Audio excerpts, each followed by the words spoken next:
هعمل بقى معاكم النهارده الوجبه الفري بتاعتي.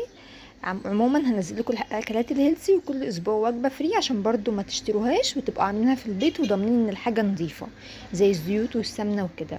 انا من عشاق الحواوشي، شايفينه طالع كريسبي وخطير قد ايه. اول حاجه هتجيبي معايا الطلبات بتاعتنا بقى 3 بصلات كبار مع الفلفل والطماطم والبهارات بتاعتنا، ومعايا اللحمه هنا اهي. المقادير دي انا عاملاها يعني نص كيلو. وهبشر البطاطس سوري، هبشر البصل في الكبة. دي كانت بصلاية واحدة بس، كنت لسه حاطه ببشر بصلة انا عامة، يعني كبتي مش كبيرة قوي. تاني حاجة بقى عندك قطعت الفلفل قطع صغيرة والطماطم، وحطيت عليهم بقى الملح والكمون والسبع بهارات اللي هم ايه التتبيله بتاعتهم، والبابريكا برضو حطيت شويه. طبعا لما بيكون حراق بيبقى فظيع. هنا بقى اخدتهم وعملت لهم ميكس مع اللحمه. وبصراحه ايه، حطيت حته ليا صغيره كده من بتاعه العيد، يعني مش صغيره قوي عشان ايه بقى عارفين لحمه الضاني بالطعم الحاجه، وقلنا بقى وجبه فري فايه الدنيا تمام زي ما كنتوا شايفينه كده. وبعد كده بقى هنعمل العجينه. اول حاجه هنجيب كيلو دقيق ونحط عليه الملح، تمام، ومعلقة من الخميرة. هنا كنت بس بعد زاوية التصوير.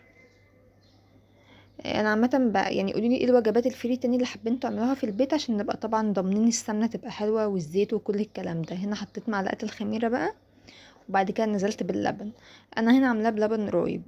كل ما بيبقى طبعا لو انتي ما عندكيش لبن رايب وعايزه تفصليه، حطي عليه معلقه خل، بتفصله فبتخلي العيش اطرى وبتخليه طعمه حلو بصراحه. وبعد كده نص كوبايه زيت، وهتعجني بقى كله كده في بعضه. وتشوفي بقى لو احتاج ميه معاكي، طبعا اكيد هيحتاج يعني. وما تعمليش العجينه تبقى طريه قوي عشان ايه الجو حر وبتسيح واحنا بنسوي الحاجه. هنا مامتي اللي بتعجن الصراحه، انا يعني ايه ماليش في العجن قوي والكلام ده، بس بعرف اعمل طبعا عجينه البيتزا والحاجات دي. كل مره هنزل لكم حاجه مختلفه. هنزل لكم مثلا، هعمل لكم برضو الحواوشي بشكل هيلسي من غير دقيق ابيض، وعملته لكم كده في الوجبه الفري. وهعمل لكم برضو فرايدي تشيكن لو انتوا عايزينها بشكل هيلسي وبشكل ايه في الوجبه الفري. كل حاجه اعملها لكم كده وكده بحيث انكم تاخدوا الحاجه دي في الوجبه الفري، ولو انتوا مش عايزينها يوم الوجبه الفري عايزينها هيلسي في طريقه عاديه ايه تعملوها. هنا بقى خلاص كنت خلصت العجينه وهنسيبها بقى تخمر. وبعد كده هجيب الايه النشابه وافرد على شكل مدور او على شكل في ناس بتقسمه او على شكل مستطيل وتجيبي الجنبين على بعض.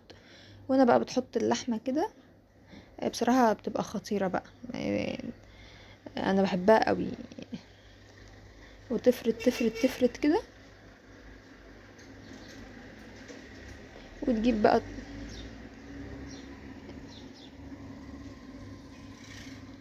يعني، وحاولوا بقى تكتروا اللحمه عشان البروتين والكلام دوت. وتجيب بقى الطبقة التانية. طبعا سعرات من هنا للصبح، بس زي ما قلنا دي وجبة فري مش حاجة تتاكل ايه كل يوم. وهعمله لكم برضو بشكل صحي. إيه لو حد فيكم جربه بدقيق الشوفان يقول لي كده، لاني بصراحة ما جربتش وعايزة اعمله. وتقعد بقى تقفله كده من على الجناب، شايفين يعني هنا بنقفل كده. وبتجيب بقى الصينية وتحط عليه رشة زيت من فوق. بس يعني الرغيف ده واسع من ماما شوية، كترت شوية.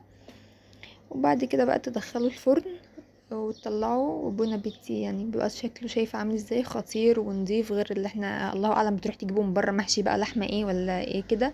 متنساش طبعا تعمل سبسكرايب وتفعل الجرس وتشجعوني انزل لكم حاجات اكتر.